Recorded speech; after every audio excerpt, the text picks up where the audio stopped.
በምድር ላይ ካሉት አህጉራት መካከል አውሮፓ በልዩነቷና በታሪክ የበለጸገች በመሆኗ ትታወቃለች። ይህች አህጉር ከሰሜን የአርክቲክ ውርጭ እስከ ደቡብ ሜዲትራንያን ሞቃታማ የባህር ዳርቻዎች ድረስ የተዘረጋች ናት። ነገር ግን የዚች ምድር ታሪክ የጀመረው ዛሬ የምናውቃቸው ሀገራትና ድንበሮች ከመፈጠራቸው ከረጅም ጊዜ በፊት ነው። ይህ ታሪክ የሰው ልጅ ሕልውና፣ የጦርነት፣ የጥበብና የሥልጣኔ ታሪክ ነው። ይህ ታሪክ የሚጀምረው በጨለማና በበረዶ ዘመን ውስጥ ነው። ከ10 ሺህ ዓመታት በፊት አውሮፓ በወፍራም የበረዶ ሽፋን ተሸፍና ነበር። የሰው ልጆች በዚህ አስቸጋሪ የአየር ንብረት ውስጥ በዋሻዎች ውስጥ እየኖሩ ለአደንና ለምግብ ፍለጋ ይንከራተቱ ነበር። ነገር ግን የአየር ንብረቱ እየሞገ ሲሄድ እና የበረዶ ግግር ሲቀልጥ ምድሪቱ ለምና ለኑሮ ምቹ ሆነች። ሰዎች ከዋሻዎች ወጡ፣ ግብርና ተስፋፋ። ለመጀመሪያ ጊዜ የሰው ልጆች በአንድ ቦታ መረጋጋት ጀመሩ። ይህ ለውጥ የአውሮፓን ታሪክ ለዘላለም ቀየረው። የመጀመሪያው ታላቅ የአውሮፓ ስልጣኔ በሜዲቴራንያን ባህር መሃል ላይ በሚገኘው በቀርቴስ ደሴት ላይ በቀለ። እነዚህ ሚኖአውያን በመባል የሚታወቁት ሕዝቦች ነበሩ። ከክርስቶስ ልደት በፊት በ2700 ዓመት ገደማ ሚኖአውያን በንግድና በሥነ ጥበብ የበለጸገች ውስብስብ ማኅበረሰብ ገንብተው ነበር። ዋና ከተማቸው ክኖሶስ በዘመኑ ከነበሩት ከተሞች ሁሉ የላቀች ነበረች። ግዙፍ ቤተ መንግሥቶች፣ የውሃ ማስተላለፊያ ቱቦዎች እና ውብ የሆኑ የግድብኛ ስዕሎች የዚህን ሕዝብ የጥበብ ደረጃ ያሳያሉ። ሚኖአውያን ጦረኞች አልነበሩም፣ ይልቁንም ነጋዴዎች ነበሩ። መርከቦቻቸው ሜዲቴራንያንን እያቋረጡ ከግብፅና ከመስጴጦሚያ ጋር ይገበያዩ ነበር። ነገር ግን ይህ ወርቃማ ዘመን በድንገት አከተመ። ከክርስቶስ ልደት በፊት በ1450 ዓመት ገደማ ሚኖአውያን ከታሪክ ገጽ ጠፉ። አንዳንዶች ይህ የሆነው በታላቅ የእሳተ ገሞራ ፍንዳታ ነው ይላሉ። ሌሎች ደግሞ ከሰሜን በመጡ ወራሪዎች እንደተደመሰሱ ያምናሉ። እነዚህ ወራሪዎች ማይሲኒያውያን ነበሩ። ማይሲኒያውያን ከሚኖአውያን ፈጽመው የተለዩ ነበሩ። እነሱ የሚኖሩት በግሪክ ዋና ምድር ላይ ነበር። ማይሲኒያውያን ጦረኞችና ድል አድራጊዎች ነበሩ። ከተሞቻቸውን በግዙፍ የድንጋይ ግንቦች ከበቡ። ንጉሶቻቸው በወርቅና በነሐስ በተሰሩ የጦር መሳሪያዎች ተቀብረው ተገኝተዋል። የዚህ ዘመን ታሪክ በግሪክ አፈ ታሪኮች ውስጥ በስፋት ይነገራል። በተለይም በታላቁ ገጣሚ ሆሜር የተጻፈው ኢሊያድ ማይሲኒያውያን በትሮይ ከተማ ላይ ስላደረጉት ታላቅ ጦርነት ይተርካል። ለዓመታት የዘለቀው ይህ ጦርነት የአውሮፓን የጦርነት ታሪክ መጀመሪያ ያመለክታል። ነገር ግን ማይሲኒያውያንም ለዘላለም አልቆዩም። ከክርስቶስ ልደት በፊት በ1200 ዓመት ገደማ የነሐስ ዘመን ውድቀት በመባል የሚታወቀው ክስተት ተከሰተ። ስልጣኔዎች ፈራረሱ፣ የንግድ መስመሮች ተቋረጡ። ግሪክ ወደ ጨለማ ዘመን ገባች። ለሚቀጥሉት 400 ዓመታት ጽሑፍ ጠፋ፣ ጥበብ ተረሳ፣ እናም ሕዝቡ በድህነት ውስጥ ኖረ። እንግዲያው ሙሉ ትኩረታችሁን ወደዚህ ታሪክ ከማድረጋችሁ በፊት ለአንድ አፍታ ቪዲዮውን ላይክና ሰብስክራይብ እና ቪፒኤን በማብራት ቻናላችንን ይደግፉ። ነገር ግን ይህን የምታደርጉት እዚህ የምሠራውን ሥራ በእውነት ከወደዳችሁት ብቻ ነው። በተጨማሪም ከየትኛው የዓለም ክፍል እየተከታተላችሁኝ እንደሆነና እናንተ ዘንድስ ስንት ሰዓት እንደሆነ በኮሜንት ላይ ንገሩኝ። ከመላው ዓለም እነማን ከኛ ጋር እንደሚሆኑ ማየት ሁልጊዜም በጣም ደስ ይላል። ከዚህ ጨለማ ውስጥ ግን አዲስ ብርሃን ፈነጠቀ። ከክርስቶስ ልደት በፊት 8ኛው ክፍለ ዘመን ሲጀምር የግሪክ ሕዝብ እንደገና ማንሰራራት ጀመረ። በዚህ ጊዜ ግን እንደ አንድ ወጥ ሀገር ሳይሆን በከተማ መንግሥታት ተከፋፍለው ነበር። አቴንስ፣ ስፓርታ፣ ቆሮንቶስ እና ቴፕስ የመሳሰሉት ከተሞች እያንዳንዳቸው የራሳቸው ሕግ፣ ጦርና አስተዳደር ነበራቸው። በዚህ ወቅት ነበር ዲሞክራሲ የሚለው ጽንሰ ሐሳብ የተወለደው። በአቴንስ ከተማ ሕዝቡ በራሱ ጉዳይ ላይ የመወሰን መብት አገኘ። ክላይስቲኒስ የተባለ መሪ የአቴንስን ሕገ መንግሥት በማሻሻል ሥልጣንን ከጥቂቶች እጅ ወደ ብዙሃኑ አሻገረ። ይህ ለአውሮፓ ፖለቲካ መሠረት የጣለ ታላቅ ለውጥ ነበር። በሌላ በኩል ስፓርታ በወታደራዊ ኃይልና በዲሲፕሊን ላይ የተመሠረተ ማኅበረሰብ ገነባች።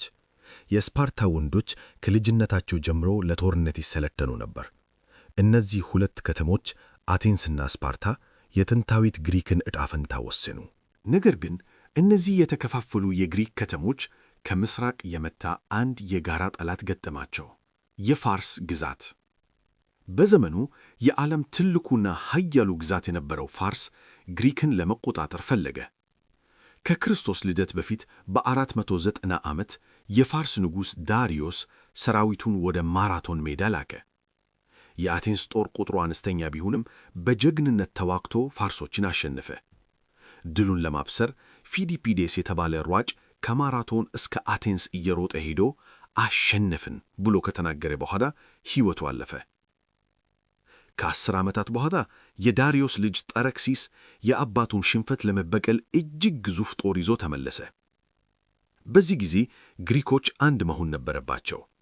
በቴርሞፓይሌ ጠባብ መተላለፊያ ላይ ንጉሥ ሊዮኒዳስና 300 ስፓርታውያን ከሺዎች ከሚቆጠሩ የፋርስ ወታደሮች ጋር ለ3 ቀናት ተዋጉ።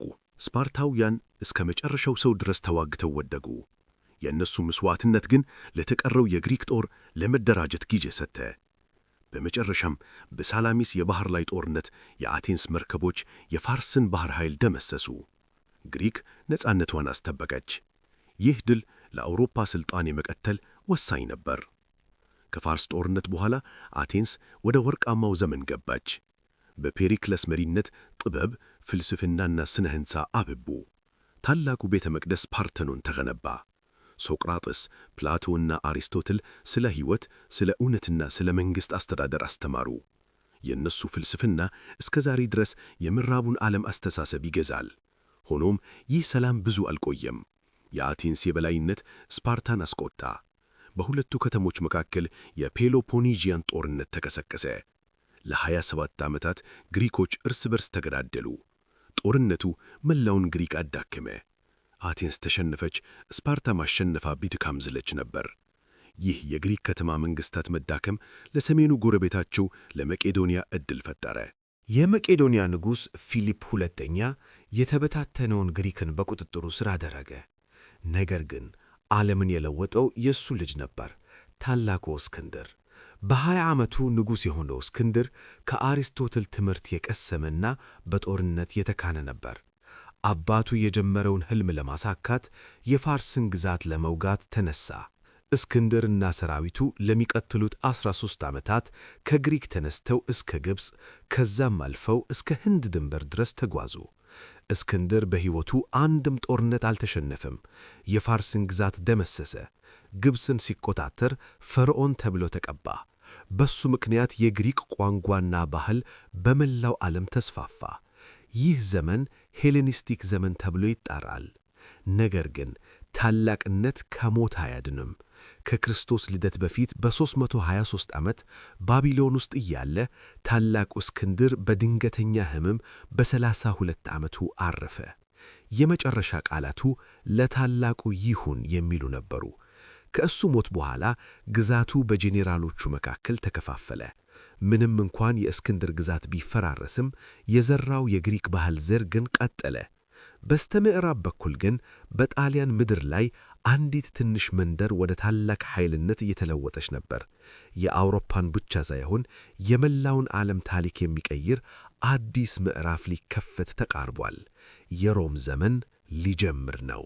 በስተ ምስራቅ የታላቁ እስክንድር ግዛት እየፈራረሰ በነበረበት ወቅት በሜዲተራኒያን ባህር ምዕራባዊ ክፍል አዲስ ኃይል እየተጠነሰሰ ነበር።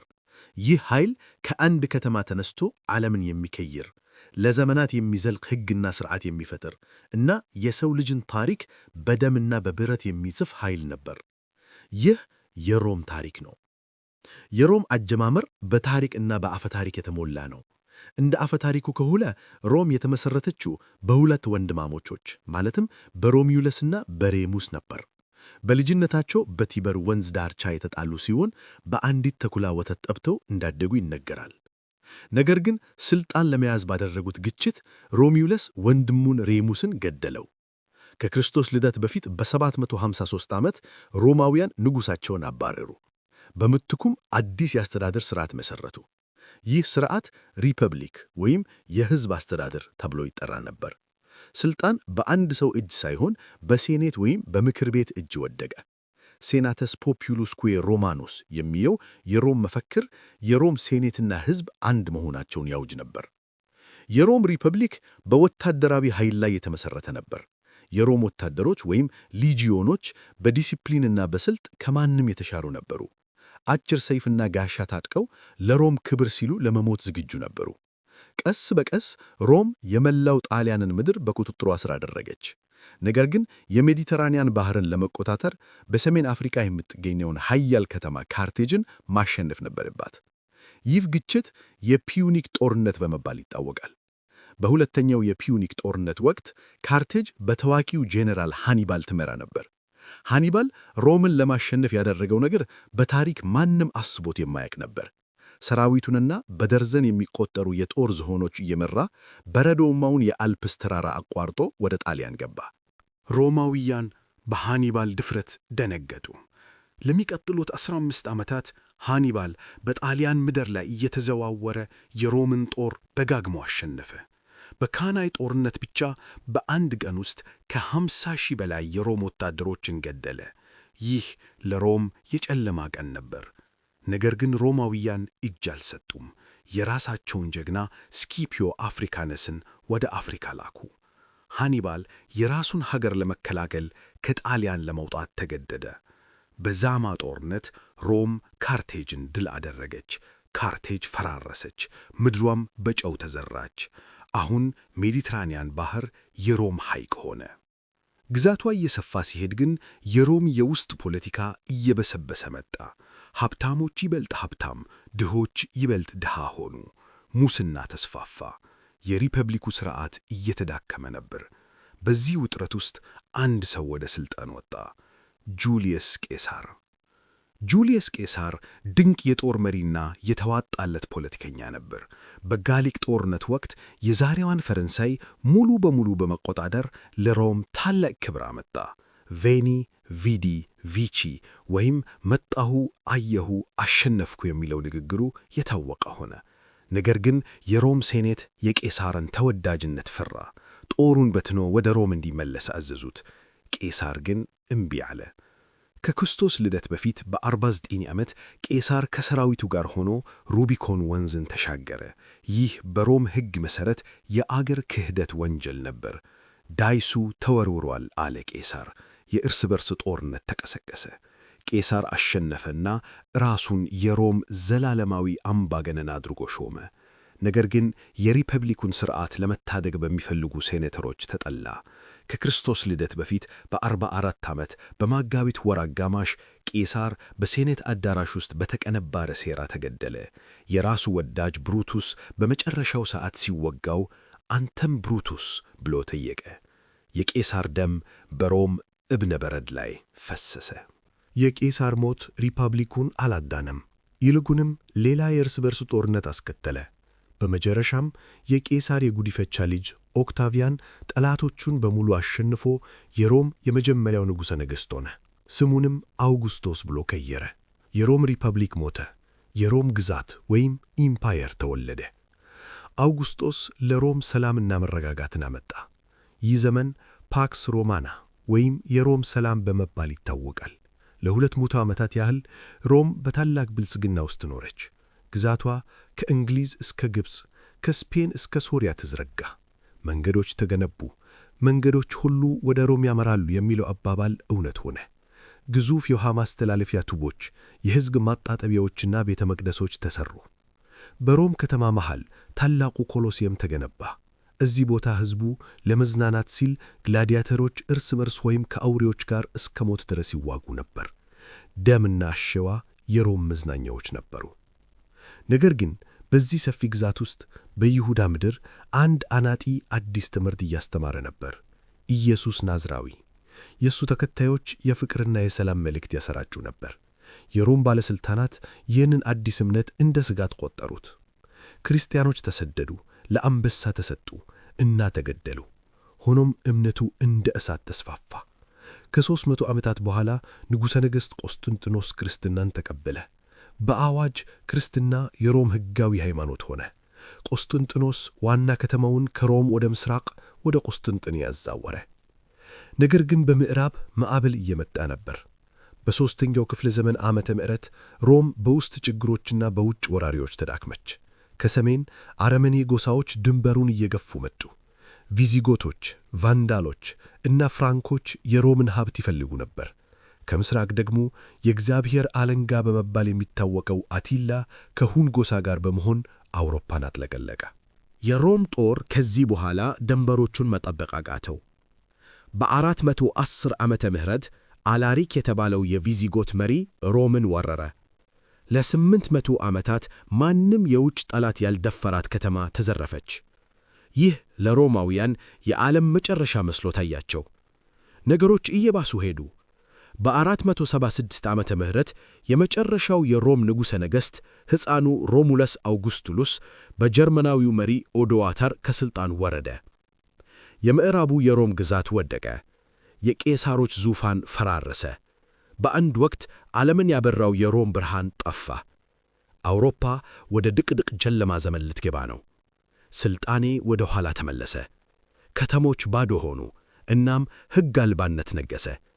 ነገር ግን ከዚህ አመድ ውስጥ አዲስ የአውሮፓ ታሪክ ይበቅላል። የጨለማው ዘመን ታሪክ። የሮም ንስሮች ወደቁ። በአንድ ወቅት ዓለምን ያበራው የሮም ስልጣኔ በድንጋይ ክምርና በአመድ ተተካ። አውሮፓ ወደ ድቅድቅ ጨለማ ዘመን ገባች። መንገዶች ፈራረሱ።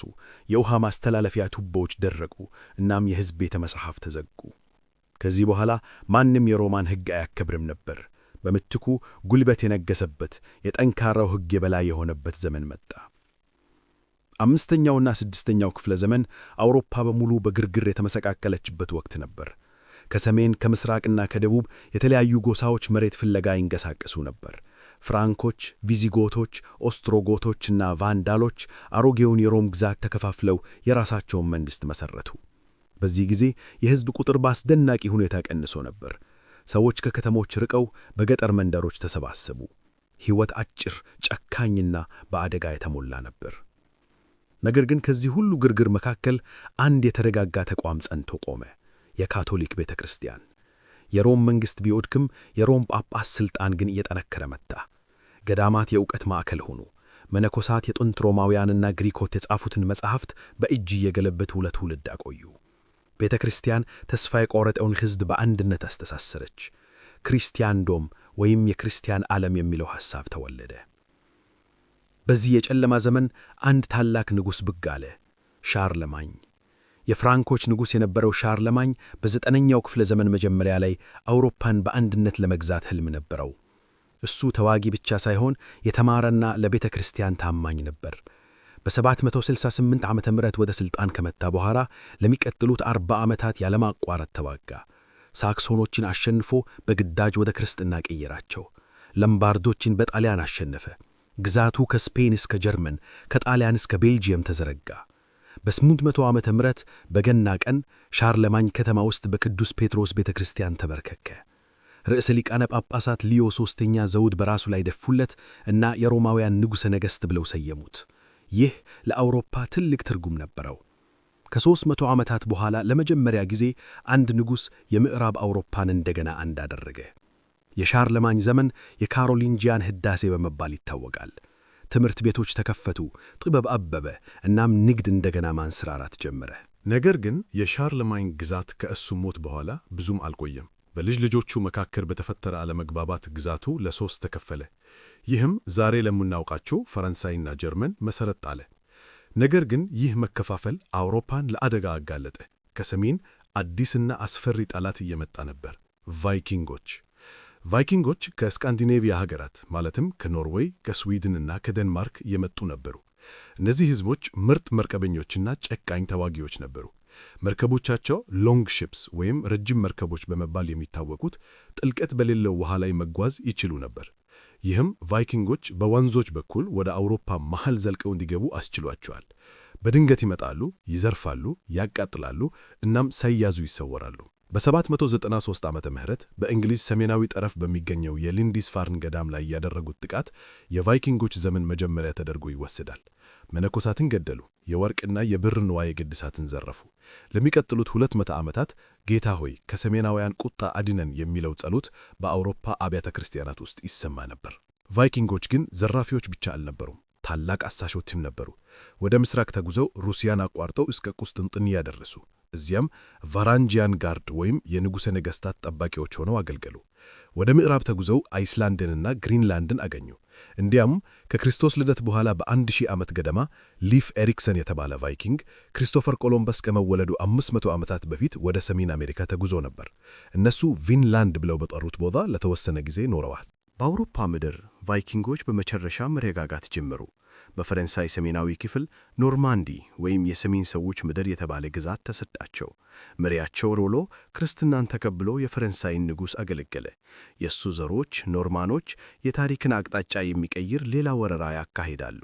በ1066 ዓመተ ምህረት ዊሊያም ደ ኮንከረር ወይም አሸናፊው ዊሊያም እንግሊዝን ወረረ። በሄስቲንግስ ጦርነት የእንግሊዝን ንጉሥ ሃሮልድን አሸንፎ የእንግሊዝ ንጉሥ ሆነ። ይህ ክስተት የእንግሊዝን ቋንቋና ባህል ለዘላለም ቀየረው። በዚህ መሃል የፊውዳሊዝም ሥርዓት በአውሮፓ ተጠናክሮ ቀጠለ። ንጉሡ የመሬት ባለቤት ነበር። መሬቱን ለከፍተኛ መኳንንት ወይም ሎርድስ ያከራያል። መኳንንቱ ደግሞ መሬቱን ለናይቶች ወይም ለፈረሰኞች ይሰጣሉ። በምላሹ ናይቶች ለሎርዱ ወታደራዊ አገልግሎት ይሰጣሉ። ከታች ያሉት ገበሬዎች ወይም ሰርፍ በመሬቱ ላይ እየሰሩ ለሎርዱ ግብር ይከፍላሉ። ሰርፎች ከመሬቱ ጋር የተሳሰሩ ነበሩ። ያለ ሎርዱ ፈቃድ መሬቱን ለቀው መሄድ አይችሉም ነበር። ይህ ሥርዓት አውሮፓን ለዘመናት ገዛ። ነገር ግን ዓለም እየተቀየረች ነበር። በምስራቅ የእስልምና ሃይማኖት እየተስፋፋ ነበር። በ711 ዓመተ ምህረት ሙር በመባል የሚታወቁ ሙስሊሞች ከሰሜን አፍሪካ ተነስተው ስፔንን ወረሩ። በአጭር ጊዜ ውስጥ አብዛኛውን የአይቤሪያን ልሳኔ ምድር ተቆጣጠሩ። ወደ ፈረንሳይ ለመግባት ሞክረው ነበር። ነገር ግን በ732 ዓመተ ምህረት በቱርስ ጦርነት ቻርልስ ማርቴል በተባለ የፍራንክ መሪ ተሸነፉ። ይህ ጦርነት የእስልምናን መስፋፋት ወደ ምዕራብ አውሮፓ ገታው። 10ኛው ክፍለ ዘመን ሲጠናቀቅ አውሮፓ ከጨለማው ዘመን እየወጣች ነበር። ከተሞች ማደግ ጀመሩ። የሕዝብ ቁጥር ጨመረ። ነገር ግን ሰላሙ ብዙም አልቆየም። ከቅድስት ሀገር እየመጣ ያለው ዜና አውሮፓውያንን አስቆጣ። ኢየሩሳሌም በሙስሊሞች እጅ ወደቀች። ይህ ዜና የክርስትናን ዓለም አንድ አድርጎ ለዘመናት ለሚዘልቅ ደም አፋሳሽ ጦርነት ያነሳሳል። የመስቀል ጦርነት ሊጀመር ነው። 1095 ዓመተ ምህረት በአውሮፓ ምድር ታሪክን የሚቀይር አዲስ ምዕራፍ ተከፈተ። በፈረንሳይ ክሌርሞንት ከተማ ውስጥ ርዕሰ ሊቃነ ጳጳሳት ኡርባን ሁለተኛ አንድ ትልቅ ጉባኤ ጠሩ። በጉባኤው ላይ የነበሩት ሰዎች ከድሃ ገበሬዎች እስከ ሀብታም መኳንንት ድረስ የጳጳሱን ቃል ለመስማት ተሰብስበው ነበር። ኡርባን በምስራቅ ያሉ ክርስቲያኖች በቱርኮች እየተሰቃዩ መሆኑንና ቅድስት ከተማ ኢየሩሳሌም በሙስሊሞች እጅ እንደወደቀች በስሜት ተናገሩ።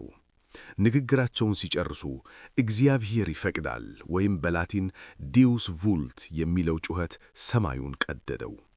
ይህ የመስቀል ጦርነት መጀመሪያ ነበር። በአውሮፓ ታሪክ ለመጀመሪያ ጊዜ እርስ በርስ ሲዋጉ የነበሩ ነገሥታትና መኳንንት ለአንድ የጋራ ዓላማ ተባበሩ። ቀይ መስቀል ያለበትን ልብስ ለብሰው መሳሪያቸውን አንስተው ወደ ምስራቅ ተጓዙ። አንዳንዶች ለሃይማኖት ብለው፣ አንዳንዶች ለሀብትና ለመሬት፣ ሌሎችም ደግሞ ለጀብዱ ሲሉ ጉዞውን ጀመሩ። የመጀመሪያው የመስቀል ጦርነት በብዙ መከራና ስቃይ የታጀበ ነበር።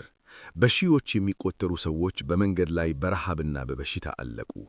ነገር ግን በሕይወት የተረፉት በ1099 ዓመተ ምህረት ኢየሩሳሌምን ከበቡ። ከሳምንታት የዘለቀ ከባድ ውጊያ በኋላ ከተማዋን ተቆጣጠሩ። በመስጊዶችና በቤተ ክርስቲያናት ውስጥ ደም እንደ ጎርፍ ፈሰሰ። መስቀላውያን 4 የክርስቲያን መንግሥታትን በመካከለኛው ምስራቅ መሠረቱ። ነገር ግን ድሉ ብዙም አልቆየም።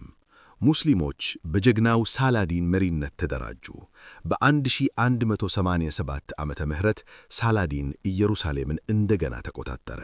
ይህ ዜና አውሮፓን አስደነገጠ። ሦስተኛው የመስቀል ጦርነት ታወጀ። በዚህ ጊዜ 3 ታላላቅ ነገሥታት ተሰለፉ። የእንግሊዙ ሪቻርድ ዘ ላየን ሃርት፣ የፈረንሳይ ንጉሥ ፊሊፕ አውጉስቱስ እና የጀርመኑ ንጉሠ ነገሥት ፍሬድሪክ ባርባሮሳ። ሪቻርድና ሳላዲን ምንም እንኳን ጠላቶች ቢሆኑም እርስ በርስ ይከባበሩ ነበር። ሪቻርድ በታመመ ጊዜ ሳላዲን ሐኪሞቹንና ፍራፍሬዎቹን ላከለት። በመጨረሻም ሁለቱ መሪዎች የሰላም ስምምነት ፈረሙ። ኢየሩሳሌም በሙስሊሞች እጅ ብትቆይም ክርስቲያን ተሳላሚዎች በሰላም ወደ ከተማዋ እንዲገቡ ተፈቀደ። የመስቀል ጦርነቶች ለ200 ዓመታት ቀጠሉ። ምንም እንኳን አውሮፓውያን ቅድስት ሀገርን መልሰው መቆጣጠር ባይችሉም ጦርነቱ አውሮፓን ለወጠ። ንግድ ተስፋፋ። አዳዲስ ምግቦችና ጨርቃዎች ከአረብ ዓለም ወደ አውሮፓ ገቡ። እናም ከተሞች ማደግ ጀመሩ። 13ኛው ክፍለ ዘመን ለአውሮፓ የብልጽግና ዘመን ነበር። ዩኒቨርሲቲዎች ተከፈቱ። ኦክስፎርድ፣ ካምብሪጅ እና ፓሪስ የእውቀት ማዕከል ሆኑ። ጎቲክ ካቴድራሎች ወደ ሰማይ ተመዝገዝገዙ። ኖትርዳም በፓሪስ እና ቻርትስ ካቴድራል የተገነቡት በዚህ ጶርስ ነው። ነገር ግን ከ14ኛው ክፍለ ዘመን አጋማሽ ላይ አውሮፓ ከዚህ በፊት አይታ የማታውቀው አደጋ ገጠማት። ከምስራቅ በንግድ መርከቦች ላይ ተሳፍሩ የመጡ አይቶች ሞትን ይዘው መጡ። በሽታው ጥቁር ሞት ወይም ፕሌግ ተባለ። በ1347 ዓመተ ምህረት መርከቦች ወደ ጣሊያን ሲሲሊ ደረሱ። መርከበኞቹ በሙሉ ሞተው ወይም በጠና ታምመው ተገኙ። በሽታው እንደ እሳት ተስፋፋ። ሰዎች ጠዋት ደህና ሆነው ይነሳሉ፣ ማታ ይሞታሉ። ሰውነታቸው በጥቁር እብጠት ይሸፈናል። መድኃኒት አልነበረም። ዶክተሮች የአዋፍ ጭንብል አድርገው በሽተኞችን ያክሙ ነበር። ነገር ግን እነሱም ሞቱ። ቤተሰቦች ተበታተኑ። እናቶች ልጆቻቸውን ጥሎ ሸሹ። በ3 ዓመታት ውስጥ በሽታው ከአውሮፓ ሕዝብ 1/3ኛውን ገደለ። ወደ 25 ሚሊዮን የሚጠጉ ሰዎች አለቁ። መንደሮች ባዶ ቀሩ። እርሻዎች ጦም አደሩ። ይህ አደጋ ግን ማኅበራዊ ለውጥ አመጣ። የሠራተኛ እጥረት ስለተፈጠረ ገበሬዎች የተሻለ ክፍያ መጠየቅ ጀመሩ። የፊውዳሊዝም ሥርዓት መዳከም ጀመረ። ሰርፎች ነፃነታቸውን አገኙ። ጥቁር ሞት የአውሮፓን ማኅበራዊ መዋቅር ሰባበረው። በሽታው እየቀነሰ ሲሄድ ሌላ መቅሰፍት መጣ፣ ጦርነት። በእንግሊዝና በፈረንሳይ መካከል የተፈጠረው ግጭት የ100 ዓመታት ጦርነት በመባል ይታወቃል። በእርግጥ ጦርነቱ ከ100 ዓመት በላይ ለ116 ዓመታት ቆየ። ግጭቱ የተጀመረው የእንግሊዝ ንጉሥ ኤድዋርድ ሦስተኛ የፈረንሳይ ዙፋን የኔ ነው ብሎ ጥያቄ በማቅረቡ ነበር። እንግሊዞች አዲስ መሣሪያ ይዘው መጡ፣ ሎንግ ቦ ወይም ረጅም ቀስት። ይህ ቀስት የፈረንሳይ ፈረሰኞችን ጋሻ መብሳት የሚችል ነበር። በ1346 ዓመተ ምህረት በክሬሲ ጦርነት የእንግሊዝ ቀስተኞች የፈረንሳይን ምርጥ ፈረሰኞች ጨፈጨፉ። እንደገና በአጊንኮርት ጦርነት ንጉሥ ሄንሪ አምስተኛ በቁጥር እጅግ የላቀውን የፈረንሳይ ጦር አሸነፈ። ፈረንሳይ ተስፋ ቆርጣ ነበር። ንጉሡ አብዶ ነበር።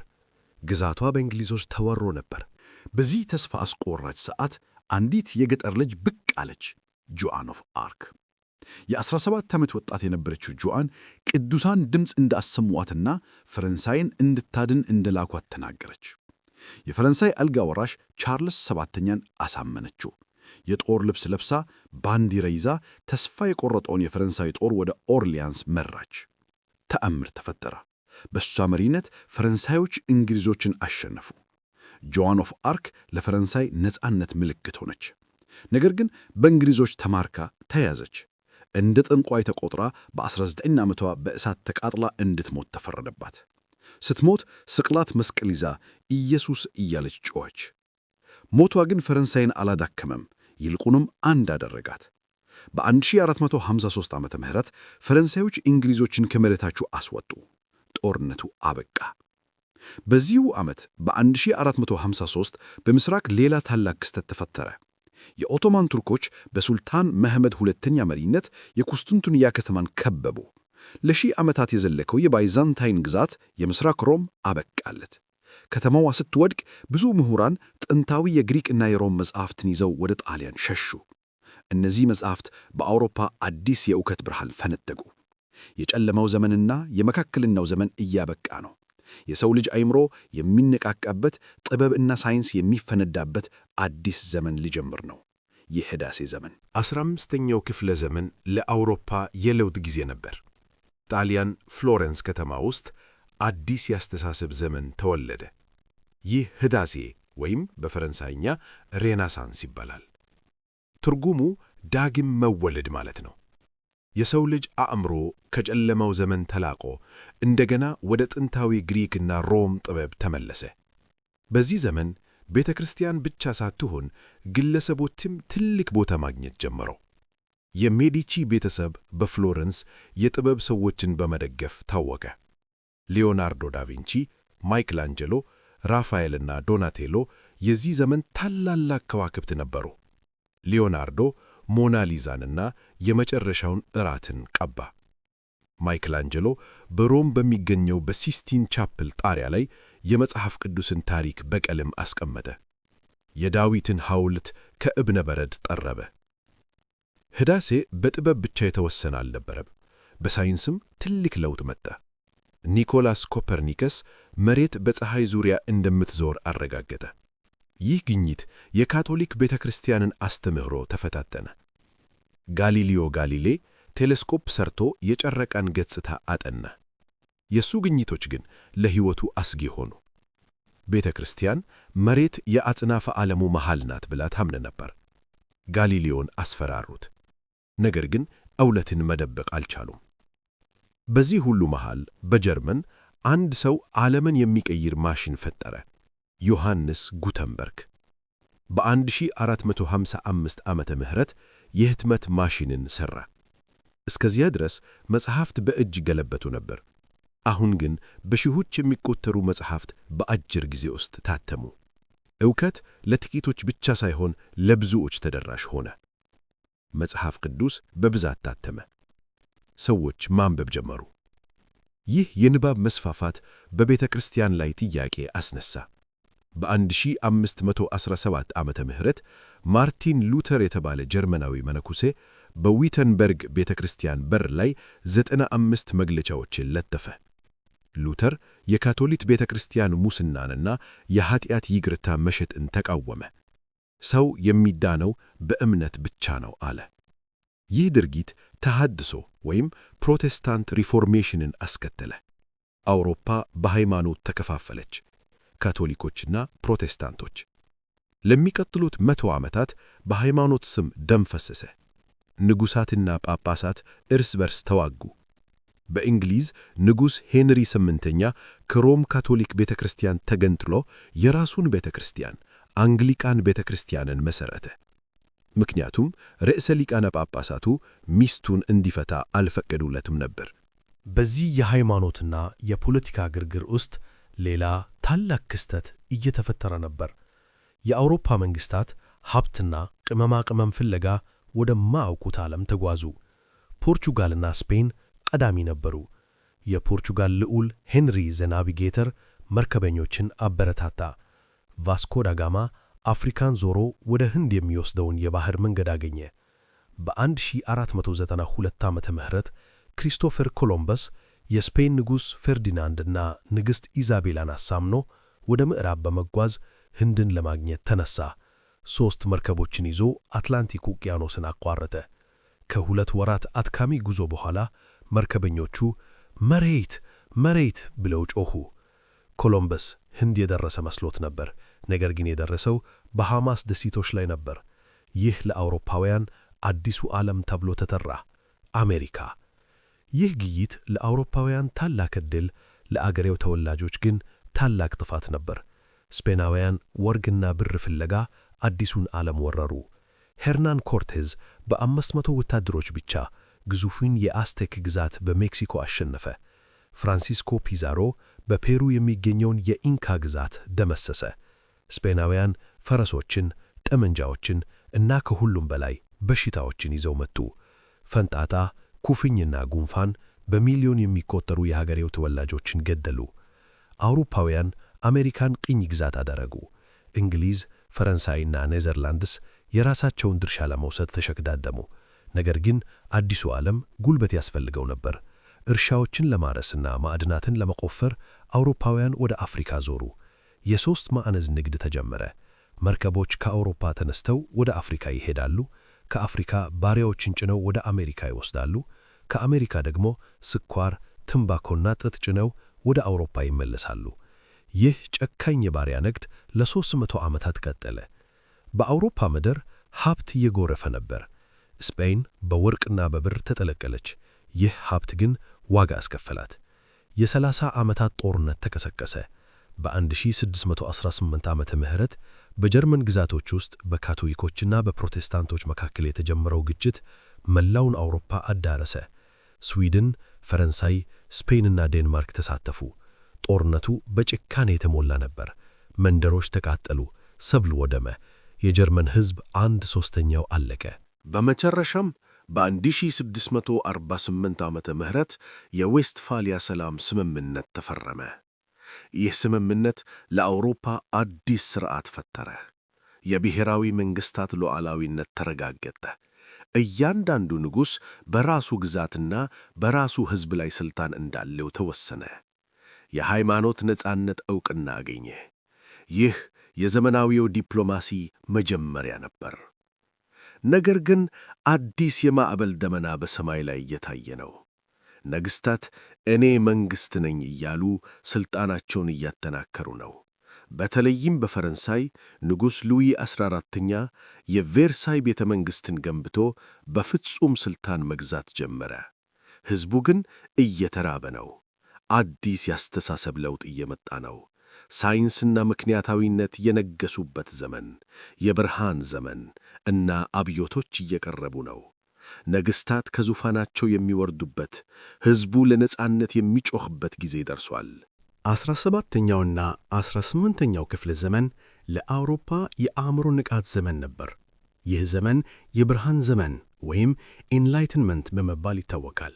በዚህ ወቅት የሰው ልጅ አእምሮ ከቀድሞ አጉል እምነትና ከቤተ ክርስቲያን ገደብ ነፃ ወጣ። ሳይንቲስቶች፣ ፈላስፎችና ጸሐፊዎች ዓለምን በአዲስ መነጽር ማየት ጀመሩ። በእንግሊዝ አይዛክ ኒውተን የስበት ሕግን አገኘ። አፕል ከዛፍ ሲወድቅ አይቶ ለምን ወደ ታች ይወድቃል ብሎ ጠየቀ። ይህ ቀላል ጥያቄ የአጽናና ዓለሙን ምስጢር ፈታ። የሰው ልጅ በተፈጥሮ ሕግ እንደሚገዛ ተረጋገጠ። ይህ አስተሳሰብ ወደ ፖለቲካም ተሸጋገረ። ጆን ሎክ ሰው በተፈጥሮ ነፃ ነው፣ መብት አለው አለ። ቮልቴር በፈረንሳይ ስለ ሃይማኖት ነፃነትና ስለ መቻቻል ጻፈ። ሩሶ ሰው ነፃ ሆኖ ይወለዳል፣ ነገር ግን በሁሉም ቦታ በሰንሰለት ታስሮ ይገኛል በማለት የሕዝቡም ስሜት ቀሰቀሰ። እነዚህ አዳዲስ ሐሳቦች በአውሮፓ ቡና ቤቶችና በፓሪስ ሳሎኖች ውስጥ በሰፊው ይወሩ ነበር።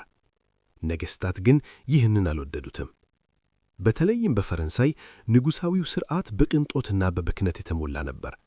ንጉሥ ሉዊ 14ኛ የፀሐይ ንጉሥ በመባል የሚታወቀው ግዙፉን የቬርሳይ ቤተ መንግሥት ገንብቶ በቅንጦት ይኖር ነበር።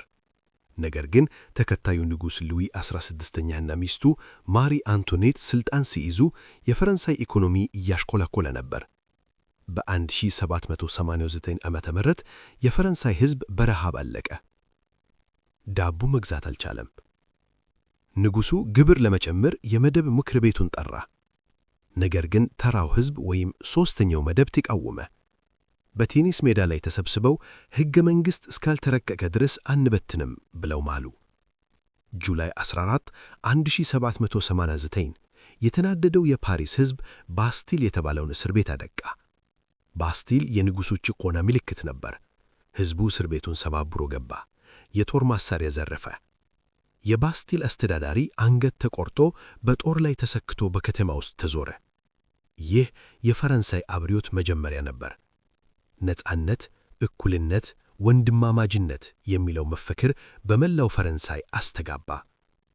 ነገር ግን አብዮቱ ወደ ደም መፋሰስ ተለወጠ። የሽብር ዘመን መጣ። ማክሲሚሊያን ሮቤስፒየር የተባለ ጠበቃ አብዮቱን ለመከላከል በሚል ሰበብ በሺዎች የሚቆጠሩ ሰዎችን በጊሎቲን ወይም በአንገት መቁረጫ ማሽን አስገደለ። ንጉሥ ሉዊ 16ኛና ንግሥት ማሪ አንቶኔትን በተራቸው አንገታቸው ተቆረጠ። ፓሪስ በደም ተጠለቀለች። ማንም ሰው አብዮተኛም ቢሆን ከጊሎቲን ማምለጥ አልቻለም። በመጨረሻም ሮቤስፒየር ራሱ በተመሳሳይ ማሽን ተገደለ። በዚህ የግርግር ወቅት አንድ ወጣት ኩርሲካዊ መኮንን ሥልጣን ለመያዝ ተዘጋጀ። ናፖሊዮን ቦናፓርት። ናፖሊዮን በጦር ሜዳ ድንቅ ስልት የነበረው ሰው ነበር። በጣሊያንና በግብፅ ዘመቻዎች ዝናን አተረፈ። በ1799 ዓመተ ምህረት መፈንቅለ መንግሥት በማድረግ የፈረንሳይን ሥልጣን ተቆጣጠረ። በ1804 ዓመተ ምህረት ራሱን የፈረንሳይ ንጉሠ ነገሥት አድርጎ ሾመ። ዘውዱን ከጳጳሱ እጅ ተቀብሎ በራሱ እጅ በራሱ ላይ ደፋው። ናፖሊዮን ፈረንሳይን ብቻ ሳይሆን መላውን አውሮፓ ለመቆጣጠር ፈለገ። ታላቅ ሰራዊት አደራጀ። በኦስተርሊትስ ጦርነት የሩሲያንና የኦስትሪያን ነገሥታት አሸነፈ። ይህ የሦስቱ ንጉሠ ነገሥታት ጦርነት በመባል ይታወቃል። ናፖሊዮን የአውሮፓን ካርታ እንደፈለገ ቀያየረ። ወንድሞቹንና ዘመዶቹን በስፔን፣ በሆላንድ እና በጣሊያን ዙፋኖች ላይ አስቀመጠ። የናፖሊዮን ሕግ ኮድ ናፖሊዮን በመላው አውሮፓ ተተገበረ። ይህም ለዘመናዊው የሕግ ሥርዓት መሠረት ሆነ። ነገር ግን ናፖሊዮን አንድ ትልቅ ስህተት ሠራ። እንግሊዝን ለማሸነፍ ሲል የአውሮፓ ሀገራት ከእንግሊዝ ጋር እንዳይገበያዩ አገደ። ሩሲያ ግን ይህንን እገዳ አልተቀበለችም። ናፖሊዮን ተቆጣ።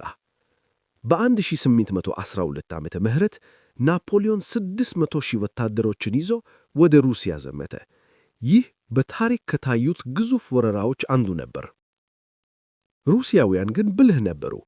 ከናፖሊዮን ጋር ፊት ለፊት ከመግጠም ይልቅ ወደ ኋላ እያፈገፈጉ መንደሮችንና ሰብሎችን አቃጠሉ። ናፖሊዮን ሞስኮ ሲደርስ ከተማዋ ባዶና በእሳት ተቃጥላ ጠበቀችው። ምንም ምግብ፣ ምንም መጠለያ አልነበረም። ክረምት መጣ። የሩሲያ ክረምት ለናፖሊዮን ሰራዊት ገዳይ ነበር። ወታደሮቹ በረሃብና በብርድ አለቁ። ፈረሶች በረዶ ውስጥ ቀሩ። ናፖሊዮን ወደ ፈረንሳይ ሲመለስ ከ600,000 ሰራዊቱ የተረፉት 40,000 ብቻ ነበሩ። ይህ ሽንፈት የናፖሊዮንን ውድቀት አፋጠነ።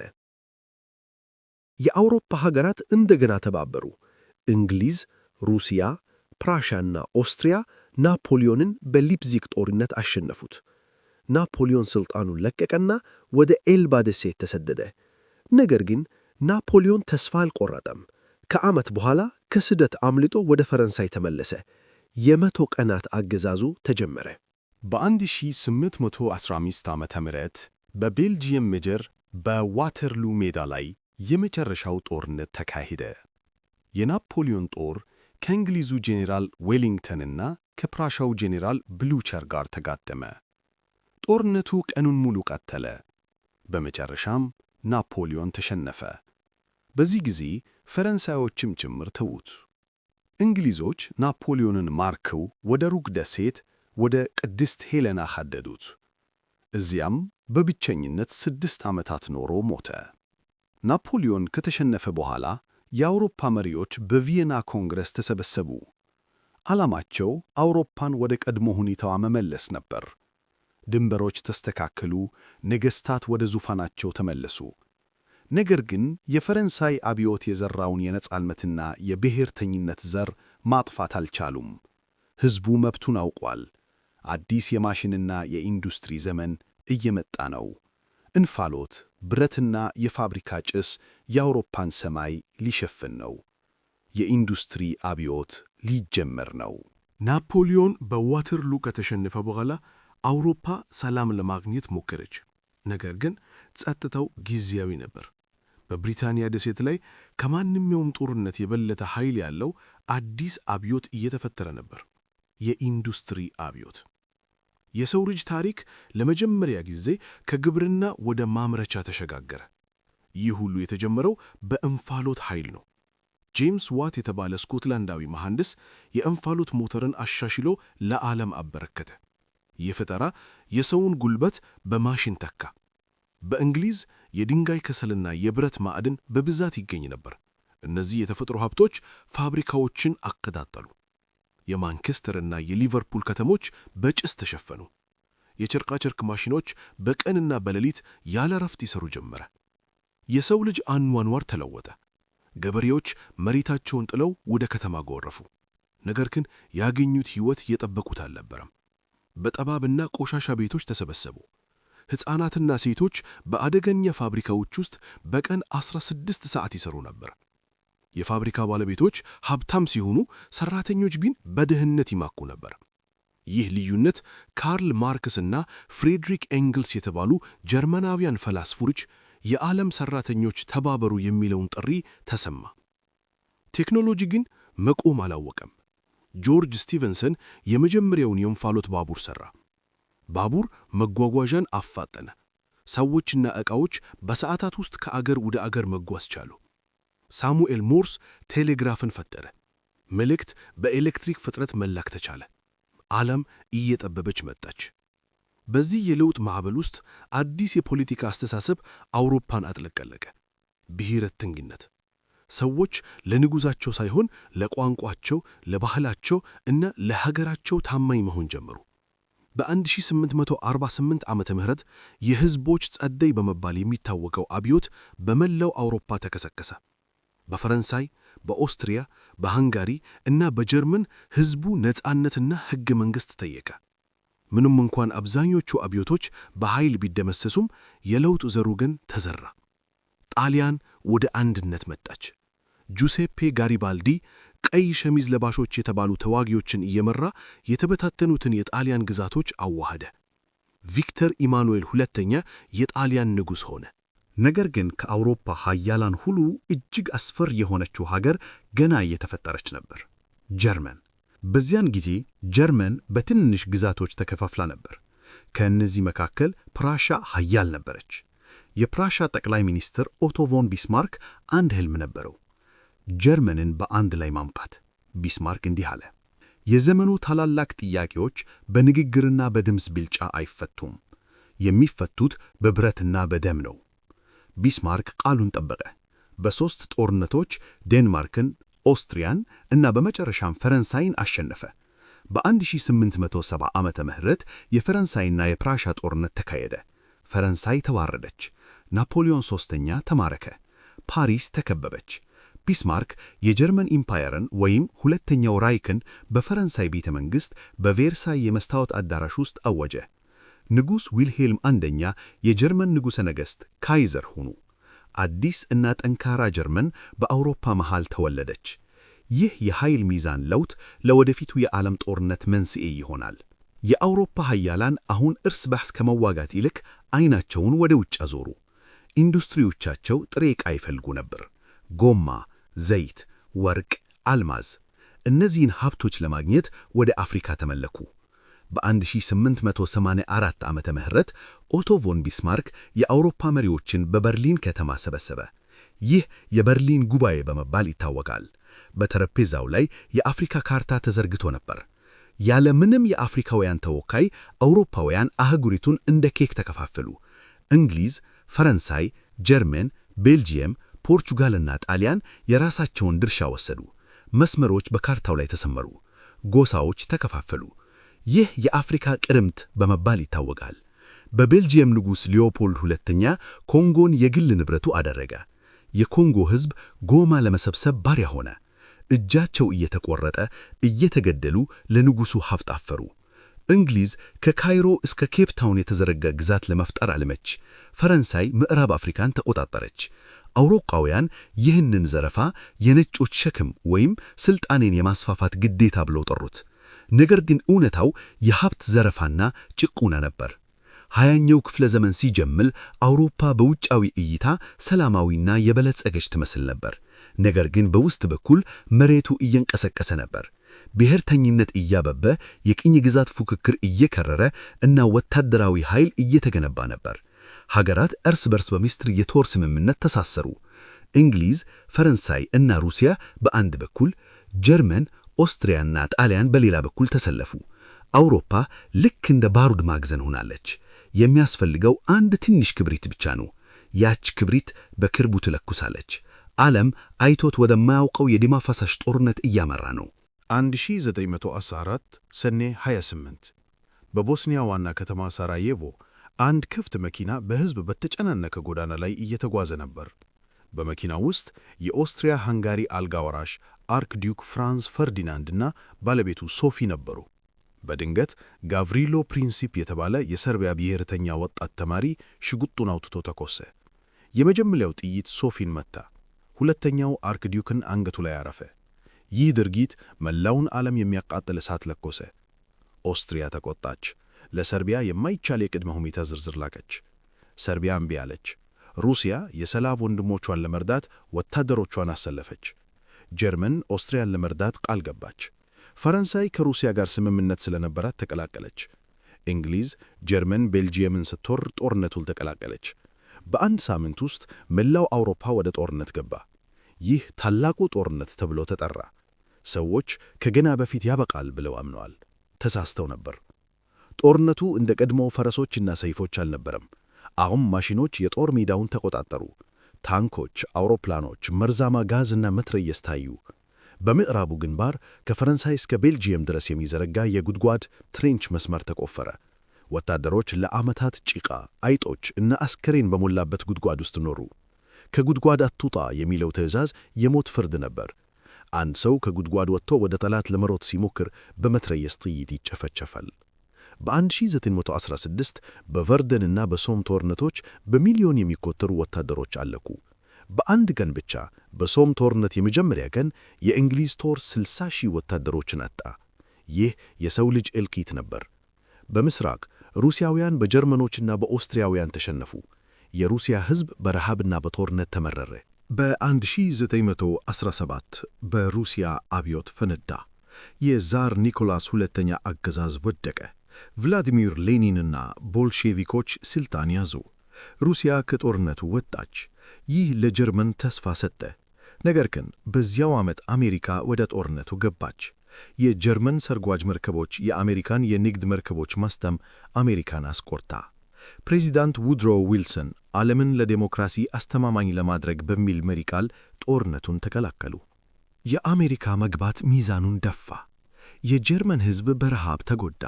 ወታደሮቹ ተስፋ ቆረጡ።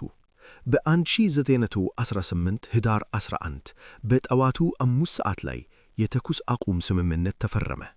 በ11ኛው ወር በ11ኛው ቀን በ11ኛው ሰዓት ጠመንጃዎቹ ዝም አሉ። ጦርነቱ አበቀ። 4 ኢምፓየሮች ፈራረሱ። የሩሲያ፣ የጀርመን፣ የኦስትሪያ ሃንጋሪ እና የኦቶማን ኢምፓየር። 9 ሚሊዮን ወታደሮችና 7 ሚሊዮን ሰላማዊ ሰዎች ሞቱ። በ1919 በፓሪስ ሰላም ጉባኤ የቬርሳይ ውል ተፈረመ። አሸናፊዎቹ ሀገራት በተለይም ፈረንሳይና እንግሊዝ ጀርመንን ለመቅጣት ፈለጉ። ጀርመን የጦርነቱ ብቸኛ ተጠያቂ ተደረገች። መሬቷ ተቀነሰ፣ ሰራዊቷ ተበተነ፣ እናም እጅግ ከፍተኛ የካሳ ክፍያ እንድትከፍል ተወሰነ። ይህ ውል በጀርመን ሕዝብ ዘንድ ከፍተኛ ቁጣና ውርደት ፈጠረ። አንድ የፈረንሳይ ጄኔራል ማርሻል ፎሽ ውሉን ሲያይ ይህ ሰላም አይደለም፣ ለ20 ዓመት የሚቆይ የረፍት ጊዜ ነው ብሎ ተናገረ። ትንቢቱ ትክክል ነበር። ከጦርነቱ በኋላ ያለው ጊዜ የጠፋው ትውልድ ዘመን ተባለ። ወጣቶች በጦርነቱ አለቁ ወይም አካለ ስንኩል ሆኑ። ነገር ግን አውሮፓ ለማገገም ሞከረች። ሮሪንግ ትዌንቲስ ወይም የሁለቱ አስርተ ዓመታት መጣ። በፓሪስ በበርሊንና በለንደን ሰዎች ለመርሳት ሲሉ ጨፈሩ። ጃዝ ሙዚቃ፣ አዲስ ፋሽንና ሲኒማ ተስፋፋ። ሴቶች ለመጀመሪያ ጊዜ ድምፅ መስጠት ጀመሩ። ሆኖም ይህ ደስታ አላፊ ነበር። በኢኮኖሚ ውድቀት ምክንያት በአውሮፓ የፖለቲካ ቀውስ ተፈጠረ። በጣሊያን ቤኒቶ ሙሶሊኒ የተባለ ጋዜጠኛ ፋሺዝም የተባለ አዲስ የፖለቲካ አስተሳሰብ ፈጠረ። ጥቁር ሸሚዝ ለባሾችን አሰልፎ ወደ ሮም ዘመተ። ንጉሡ ፈርተው ሥልጣን ሰጡት። ሙሶሊኒ ኢል ዱቼ ወይም መሪው ተባለ። ዴሞክራሲን አጠፋ። በጀርመን የቬርሳይ ውልና የኢኮኖሚ ድቀት ሕዝቡን አበሳጭቶት ነበር። ገንዘባቸው ዋጋ አጣ። አንድ ዳቦ ለመግዛት በጋሪ የሚጫን ገንዘብ ያስፈልግ ነበር። በዚህ ተስፋ አስቆራጭ ሁኔታ ውስጥ አንድ ኦስትሪያዊ ሰው ብቅ አለ፣ አዶልፍ ሂትለር። ሂትለር ምርጥ ተናጋሪ ነበር። የጀርመን ሕዝብን ችግር በሙሉ በአይሁዶችና በኮሚኒስቶች ላይ አላከከ። የአርያን ዘር የበላይነትን ሰበከ። ናዚ ፓርቲን አጠናከረ። በ1933 ሂትለር የጀርመን ቻንስለር ሆነ። ዲሞክራሲያዊት ጀርመንን ዋይማር ሪፐብሊክን አፈራረሰ። ሦስተኛው ራይክን አውጀ። መጽሐፍትን አቃጠለ። ተቃዋሚዎችን አሰረ። አይሁዶችን ከሥራ አባረረ። የጀርመንን ጦር በድብቅ መገንባት ጀመረ። ታንኮች፣ አውሮፕላኖች እና ሰርጓጅ መርከቦች ተመረቱ። ዓለም ዝም ብሎ ይመለከት ነበር። በ1936 ሂትለር የራይንላንድን ግዛት መልሶ ተቆጣጠረ። ይህ የቬርሳይን ውል መጣስ ነበር። ፈረንሳይና እንግሊዝ ግን ምንም አላደረጉም። ሂትለር ድፍረት አገኘ። ኦስትሪያን ከጀርመን ጋር ቀላቀለ። ቀጥሎ ቼኮስሎቫኪያን ፈለገ። በእንግሊዝ ጠቅላይ ሚኒስትር ኔቪል ቻምበርሊን መሪነት የአውሮፓ መሪዎች ሙኒክ ላይ ተሰብስበው ሂትለርን ለማስደሰት ሞከሩ። ይህ የመጨረሻ ጥያቄ ነው አለ ሂትለር። ሰጡት። ቻምበርሊን ወደ እንግሊዝ ተመልሶ ሰላም ለዘመናችን አለ። ነገር ግን ሂትለር አልጠገበም። ፖላንድን ፈለገ። በዚህ ጊዜ ግን እንግሊዝና ፈረንሳይ ከዚህ በላይ አይቻልም አሉ። ሂትለር ከሶቪየት ኅብረት መሪ ጆሴፍ ስታሊን ጋር ምስጢራዊ ስምምነት ፈረመ። ሁለቱ አምባገኖች ፖላንድን ለመከፋፈል ተስማሙ። 1939 መስከረም 1 ጎህ ሲቀድ የጀርመን ታንኮች የፖላንድን ድንበር ሰብረው ገቡ።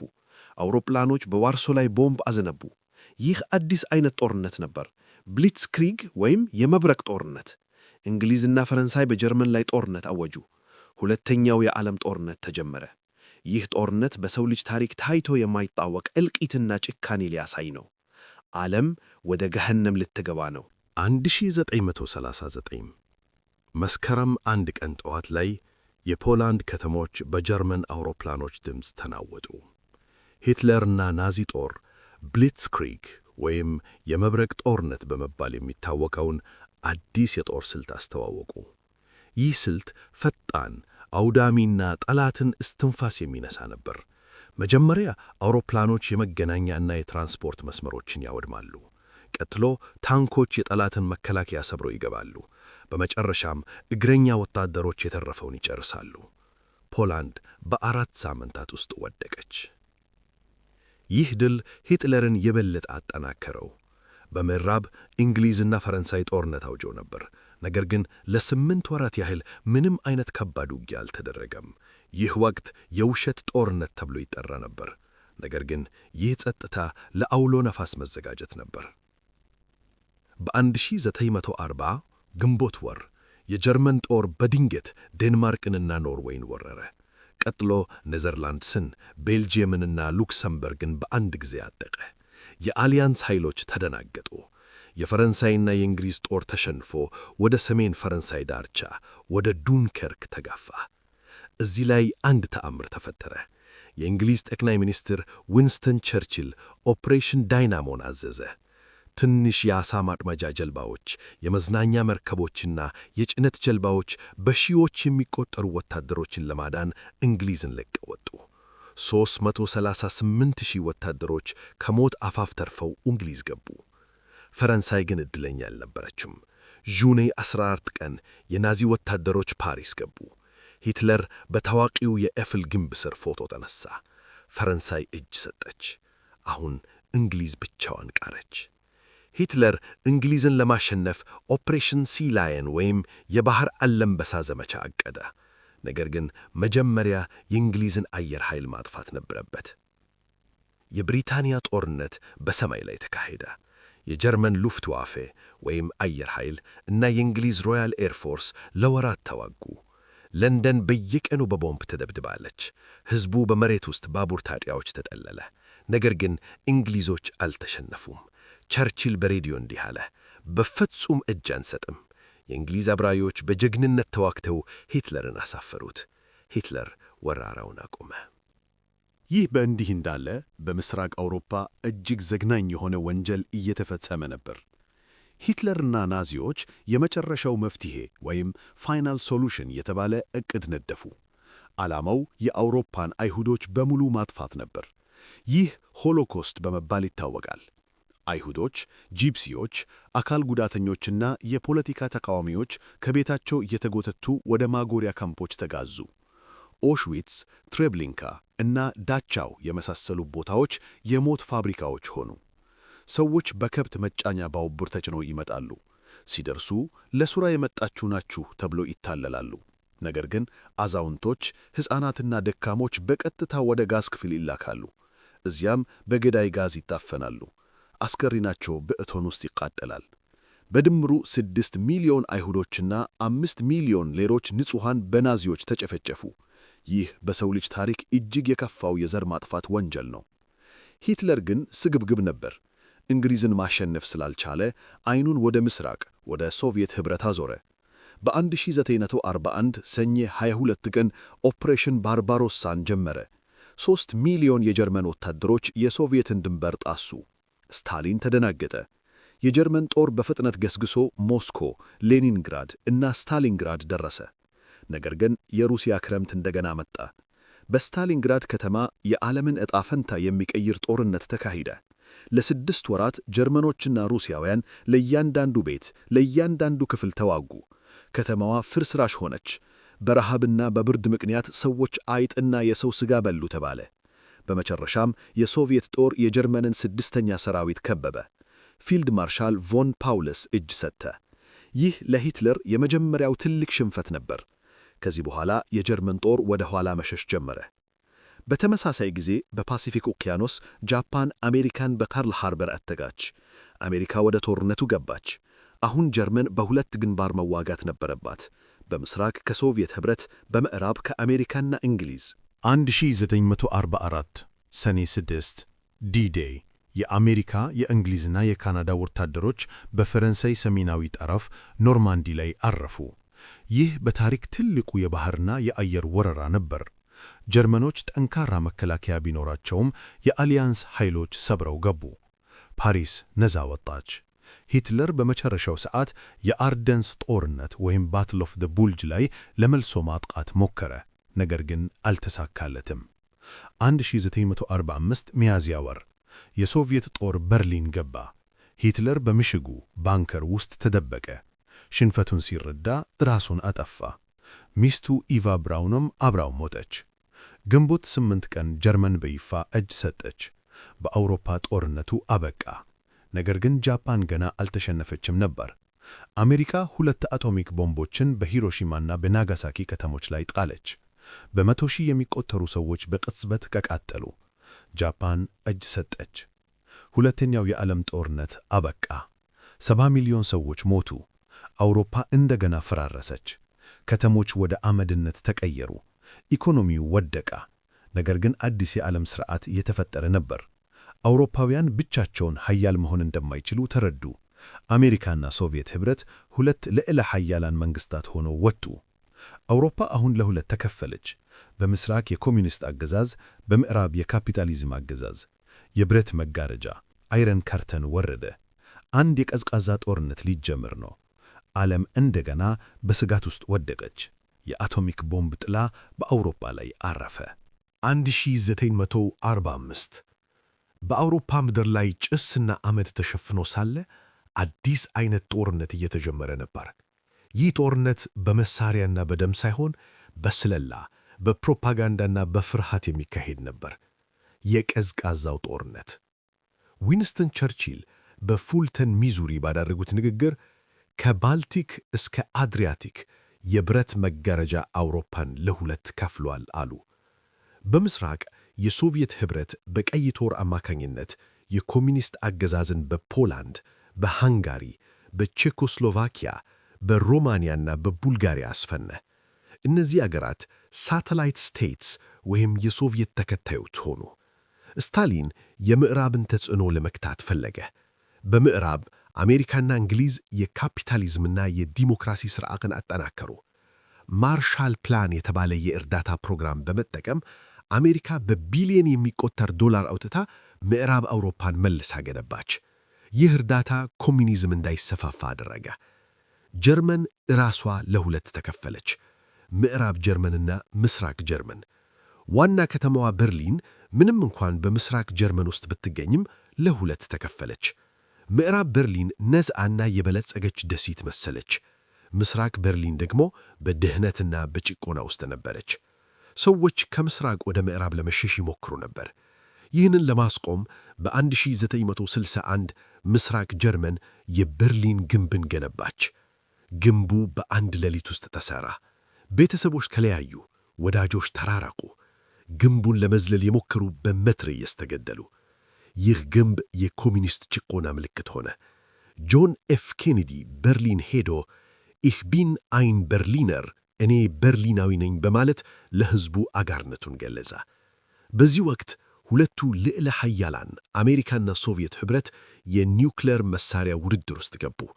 ዓለም በማንኛውም ሰዓት ልትጠፋ ትችላለች የሚል ስጋት ነበረ።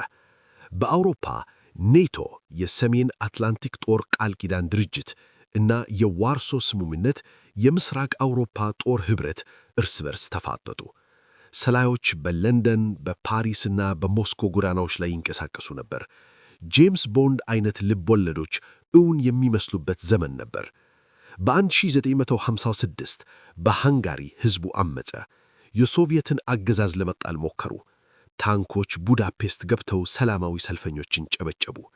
በ1968 በቼኮስሎቫኪያ የፕራግ ጸደኝ የሚባል የተሐድስ ሙከራ ተደረገ። አሌክሳንደር ዱብቼክ ሰብዓዊ ፊት ያለው ሶሻሊዝም ለመፍጠር ፈለገ። ነገር ግን የሶቪየት ታንኮች እንደገና ገብተው ሕልሙን አጨናገሙት። ሆኖም በሰማንያዎቹ ውስጥ ለውጥ መምጣት ጀመረ። በፖላንድ ሌክ ቫሌሳ የተባለ የኤሌክትሪክ ሠራተኛ ሶሊዳሪቲ ወይም አብሮነት የተባለ የሠራተኞች ማኅበር መሠረተ። ይህ ማኅበር የኮሚኒስት መንግሥትን ተፈታተነ። ርዕሰ ሊቃነ ጳጳስ ጆን ፖል ሁለተኛ ፖላንዳዊ ስለነበሩ ሕዝቡን አበረታቱ። አትፍሩ አሉ። የሶቪየት ኢኮኖሚ እየደከመ ነበር። በአፍጋኒስታን ጦርነት ተዳክሞ በውስጥ ችግር ተወጥሮ ነበር። በ1985 ሚካኤል ጎርባቾቭ የሶቪየት መሪ ሆነ። እሱ ለየት ያለ ሰው ነበር። ግላስኖስት ወይም ግልጽነትና ፔሬስትሮይካ ወይም መልሶ ማዋቀር የሚሉ ፖሊሲዎችን አመጣ። ሕዝቡ የመናገር ነጻነት አገኘ። ይህ ነጻነት ግን የሶቪየትን ውድቀት አፋጠነ። የምስራቅ አውሮፓ ሕዝቦች አደባባይ ወጡ። 1989 ህዳር 9 በምስራቅ በርሊን አንድ ባለሥልጣን በስህተት ድንበሩ ክፍት ነው ብሎ ተናገረ። በሺዎች የሚቆጠሩ ሰዎች ወደ ግንቡ ጎረፉ። ጠባቂዎቹ ምን ማድረግ እንዳለባቸው ግራ ገባቸው። በመጨረሻም በሮቹን ከፈቱ። የምዕራብና የምስራቅ በርሊን ሰዎች ተቃቀፉ። አንዳንዶቹ በመዶሻና በዘንግ ግንቡን ማፍረስ ጀመሩ። የበርሊን ግንብ ወደቀ። ይህ ለአውሮፓ የነጻነት ቀን ነበር። በቀጣዮቹ ወራት የኮሚኒስት መንግሥታት አንዱ በሌላው ተከትለው ወደቁ። ሮማንያ፣ ቼኮስሎቫኪያ፣ ቡልጋሪያ ነጻ ወጡ። በ1991 ሶቪየት ኅብረት ራሷ ፈራረሰች። ቀዝቃዛው ጦርነት አበቀ። ነገር ግን አውሮፓ አዲስ ፈተና ገጠማት። እንዴት አንድ መሆን ይቻላል? ከሁለተኛው የዓለም ጦርነት በኋላ ፈረንሳይና ጀርመን እንደገና እንዳይዋጉ የድንጋይ ከሰልና የብረት ማኅበር መስርተው ነበር። ይህ ማኅበር ቀስ በቀስ እያደገ የአውሮፓ ኢኮኖሚ ማኅበረሰብ ሆነ። አሁን ደግሞ በ1992 በማስትሪክት ውል አማካይነት የአውሮፓ ኅብረት ኢዩ ተወለደ። አውሮፓውያን ድንበሮቻቸውን አነሱ። ሰዎች ፓስፖርት ሳይዙ ከአገር ወደ አገር መጓዝ ቻሉ። አንድ ገንዘብ ዩሮ በብዙ ሀገራት ሥራ ላይ ዋለ። ዓላማው አውሮፓን በኢኮኖሚና በፖለቲካ ጠንካራ ማድረግ ነበር። ነገር ግን ሁሉም ነገር አልጋ ባልጋ አልነበረም። በባልካን ምድር የዩጎዝላቪያ ፈራረሰች። በዘርና በሃይማኖት ልዩነት ምክንያት አስከፊ የእርስ በርስ ጦርነት ተቀሰቀሰ። ቦስኒያ፣ ክሮኤሽያና ኮሶቮ በደም ተጣጠቡ። የዘር ማጥፋት ወንጀል እንደገና በአውሮፓ ታየ። አውሮፓና ዓለም ጣልቃ ገብተው ሰላም ለማስፈን ሞከሩ። የናቶ አውሮፕላኖች ቦምብ ጣሉ። በመጨረሻም ሰላም ወረደ። አዳዲስ ትንንሽ ሀገራት ተፈጠሩ። አውሮፓ ከቀዝቃዛው ጦርነት በኋላ ወደ አዲስ ምዕራፍ ተሸጋገረች። የኢንተርኔትና የቴክኖሎጂ ዘመን መጣ። ዓለም እየተቀያየረች ነው። አውሮፓም አብራ እየተቀያየረች ነው። አሁን ወደ ዘመናዊው ጊዜ ደረሰናል። የአውሮፓ ኅብረት ተስፋፍቷል። ምስራቅ አውሮፓን አካትቷል። ነገር ግን አዳዲስ ችግሮች እየመጡ ነው። ስደተኞች፣ ሽብርተኝነት እና የኢኮኖሚ ቀውስ። እንግሊዝ ከአውሮፓ ኅብረት ለመውጣት ወሰነች። ብሬክሲት። የሩሲያ ድብ እንደገና እየነቃ ነው። ታሪክ አያልቅም፣ ይቀጥላል። የቀዝቃዛው ጦርነት ማብቃት አውሮፓን ወደ አዲስ የብሩህ ተስፋ ዘመን አስገባት። የታሪክ መጨረሻ ተብሎ የሚጠራው ወቅት መጣ። የኮሚኒዝም ውድቀት ዴሞክራሲና ሊበራሊዝም በዓለም ላይ የበላይነት እንዳገኙ አረጋገጠ። የአውሮፓ ሀገራት ከዚህ በኋላ ጦርነት እንደማይኖር በማመን ወታደራዊ በጀታቸውን ቀንሰው ወደ ሰላማዊ ልማት አተኮሩ። በ1990ዎቹ መጀመሪያ ላይ የአውሮፓ ሀገራት ግንኙነታቸውን ይበልጥ አጠናከሩ። ማስትሪክት ውል ተፈርድሞ የአውሮፓ ኢኮኖሚ ማኅበረሰብ ወደ የአውሮፓ ኅብረት ተቀየረ። ይህ ለውጥ ስም መቀየር ብቻ አልነበረም። የጋራ የውጭ ጉዳይ ፖሊሲ፣ የጋራ የደህንነትና የፍትሕ ትብብር ማለት ነው። እንዲሁም አውሮፓውያን አንድ የጋራ ሕልም ነበራቸው፣ አንድ ገንዘብ። ጥር 1 ቀን 2002 ዓመተ ምህረት በ12 የአውሮፓ ሀገራት ውስጥ ታሪካዊ ክስተት ተፈጠረ። የፈረንሳይ ፍራንክ፣ የጀርመን ማርክ፣ የጣሊያን ሊራና ሌሎች ብሔራዊ ገንዘቦች ከገበያ ወጡ። በምትኩ ዩሮ የተባለ አዲስ የጋራ ገንዘብ ሥራ ላይ ዋለ። ሰዎች በኪሳቸው አዲሱን ሳንቲምና የባንክ ኖት ይዘው ሲዞሩ የአውሮፓ አንድነት ከሕልም ወደ እውነትነት ተቀየረ። ድንበሮች ክፍት ሆኑ። በሼንገን ስምምነት መሠረት አንድ ሰው ከፖርቹጋል ተነስቶ እስከ ፊንላንድ ድረስ ያለ ፓስፖርት መጓዝ ቻለ። በ2004 ዓመተ ምህረት የአውሮፓ ኅብረት ታሪካዊ መስፋፋት አደረገ። 10 አዳዲስ ሀገራት፣ አብዛኞቹ የቀድሞ የሶቪየት ተጽዕኖ ስር የነበሩ የምስራቅ አውሮፓ ሀገራት ኅብረቱን ተቀላቀሉ። ፖላንድ፣ ሃንጋሪ፣ ቼክ ሪፐብሊክ እና ሌሎች። አውሮፓ እንደገና ተዋሃደች። ነገር ግን ይህ የጫኑላ ሽርሽር ዘመን በድንገት ተቋረጠ። በ2008 ዓመተ ምህረት ከአሜሪካ የተነሳው የገንዘብ ቀውስ ዓለምን አናወጠ። የአውሮፓ ባንኮች ተመተው ወደቁ። በተለይም በደቡብ አውሮፓ ሀገራት ግሪክ፣ ጣሊያን፣ ስፔን እና ፖርቹጋል የኢኮኖሚ ቀውስ ተፈጠረ። ግሪክ ከፍተኛ ዕዳ ውስጥ ገባች። የአውሮፓ ኅብረትና ዓለም አቀፉ የገንዘብ ድርጅት ግሪክን ለመታደግ ከፍተኛ የገንዘብ እርዳታ አደረጉ። ነገር ግን በምላሹ ግሪክ ወጪዋን እንድትቀነስ አስገደዷት። ይህም በግሪክ ሕዝብ ዘንድ ከፍተኛ ቁጣ ቀሰቀሰ። አቴንስ በአመፅ እና በሰልፍ ተናወተች። አውሮፓ ከኢኮኖሚ ቀውስ ሳታገግም ሌላ ማዕበል መጣ። የሽብርተኝነት ማዕበል። በመካከለኛው ምስራቅ የተፈጠረው አለመረጋጋት አውሮፓን ኢላማ አደረገ። በ2015 ዓመተ ምህረት ፓሪስ በሽብርተኞች ተመታች። በባታክላን ቲያትር እና በስታዲየም ዙሪያ በተፈጸመው ጥቃት 130 ሰዎች ተገደሉ። ብራስልስ፣ ኒስና በርሊን በተመሳሳይ ጥቃት ተመትተው አለቀሱ። ፍርሃት በአውሮፓ ከተሞች ነገሰ። በተመሳሳይ ወቅት በሚሊዮን የሚቆጠሩ ስደተኞች ከሶሪያ፣ ከኢራቅና ከአፍጋኒስታን ጦርነት እየሸሹ ወደ አውሮፓ ጎረፉ። ይህ የስደተኞች ቀውስ ተብሎ ይጠራል። የጀርመን መራሂተ መንግሥት አንጌላ ሜርክል ማስተናገድ እንችላለን፣ wir schaffen das አሉና ድንበሮችን ከፈቱ። ነገር ግን ይህ ውሳኔ በአውሮፓ ሕዝብ መካከል ልዩነት ፈጠረ። አንዳንድ ሀገራት እንደ ሃንጋሪና ፖላንድ ስደተኞችን ለመቀበል ፈቃደኛ አልሆኑም፣ አጠራጠሩ። ብሔርተኝነትና የውጭ ዜጎችን መጥላት ዜኖፎቢያ እንደገና አንሰራራ። ይህ ልዩነትና ቅሬታ በአውሮፓ ኅብረት ታሪክ ውስጥ ታይቶ የማይታወቅ ክስተት አስከተለ። ብሬግዚት። እንግሊዝ የአውሮፓ ኅብረት አባል ሆና መቆየት አለመቆየቷን ለመወሰን ሕዝበ ውሳኔ ሬፈረንደም አደረገች። ሰኔ 23 ቀን 2016 ዓመተ ምህረት ዓለምን ያስደነገጠ ውጤት ተሰማ። 52 በመቶ የሚሆነው የእንግሊዝ ሕዝብ ከኅብረቱ ለመውጣት ወሰነ። ይህ ውሳኔ አውሮፓን አናወጠ። የአውሮፓ ኅብረት ሊፈራረስ ነው የሚል ስጋት ተፈጠረ። ለሚቀጥሉት 4 ዓመታት እንግሊዝና የአውሮፓ ኅብረት እንዴት እንደሚለያዩ ሲደራደሩ ቆዩ። በመጨረሻም እንግሊዝ ለቅቃ ወጣች። በ2020 ዓመተ ምህረት መላው ዓለም በኮሮና ቫይረስ ኮቪድ-19 ተመታ። አውሮፓ የቫይረሱ ማዕከል ሆነች። ጣሊያን መጀመሪያ ተመታች። ሆስፒታሎች በበሽተኞች ተጨናነቁ። የሬሳ ሳጥኖች በወታደራዊ መኪና ተጭነው ተወሰዱ። የአውሮፓ ሀገራት ድንበሮቻቸውን ዘጉ። ከተሞች ባዶ ሆኑ። ኢኮኖሚው ቆመ። ነገር ግን በዚህ አደጋ ውስጥም ቢሆን አውሮፓውያን ተባበሩ። ሳይንቲስቶች ክትባት ለመስራት ሌት ተቀን ሰሩ። የአውሮፓ ኅብረት የጋራ የኢኮኖሚ ማገገሚያ ዕቅድ አወጣ። ቫይረሱ እየቀነሰ ሲሄድ አውሮፓ ሌላ አስደንጋጭ ዜና ሰማች። የካቲት 24 ቀን 2022 ዓ.ም የሩሲያ ፕሬዚዳንት ቭላዲሚር ፑቲን ዩክሬንን ወረሩ። ጦርነት እንደገና ወደ አውሮፓ ምድር ተመለሰ። ታንኮች ወደ ኪየቭ ገስገሱ። የአውሮፓ ሀገራትና አሜሪካ ከዩክሬን ጎን ቆሙ። የሩሲያ ኢኮኖሚ ላይ ማዕቀብ ጣሉ። ፊንላንድና ስዊድን ለዘመናት ገለልተኛ የነበሩ ሀገራት የሰሜን አትላንቲክ ጦር ቃል ኪዳን ድርጅትን ኔቶን ለመቀላቀል ወሰኑ። ይህ ጦርነት አውሮፓን ቀየራት። የኃይል አቅርቦት፣ ጋዝና ዘይት ከሩሲያ ስለተቋረጠ የአውሮፓ ኢኮኖሚ ተፈተነ። የዋጋ ንረት ኢንፍሌሽን ጨመረ። ነገር ግን አውሮፓ ከበፊቱ የበለጠ አንድ ሆነች።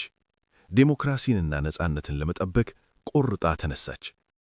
የአውሮፓ ታሪክ ከበረዶ ዘመን ጀምሮ እስከ ዛሬ ድረስ የሰው ልጅ የጥንካሬና የመቋቋም ታሪክ ነው። ይህች አህጉር በግሪክ ፈላስፎች ጥበብ፣ በሮም ሕግ፣ በክርስትና እምነት እና በሳይንስ ብርሃን ተገንብታለች። ነገር ግን በጦርነት፣ በበሽታ እና በጭቆና ጨለማ ውስጥም አልፋለች። ከጥቁር ሞት እስከ የዓለም ጦርነቶች አውሮፓ ብዙ ጊዜ በመጥፋት አፋፍ ላይ ነበረች። ሆኖም ሁልጊዜም ከወደቀችበት ትነሳለች። ከፍርስራሽ ውስጥ አዳዲስ ከተሞችን ትገነባለች። ከጥላቻ ውስጥ አንድነትን ትፈጥራለች። ዛሬ አውሮፓ የባህል፣ የኢኮኖሚ፣ የዲሞክራሲ ማዕከል ናት። የተለያየ ቋንቋ፣ ባህልና ታሪክ ያላቸው ሕዝቦች በልዩነት ውስጥ አንድነትን ፈጥረው ይኖራሉ። የአውሮፓ ታሪክ አልተጠናቀቀም።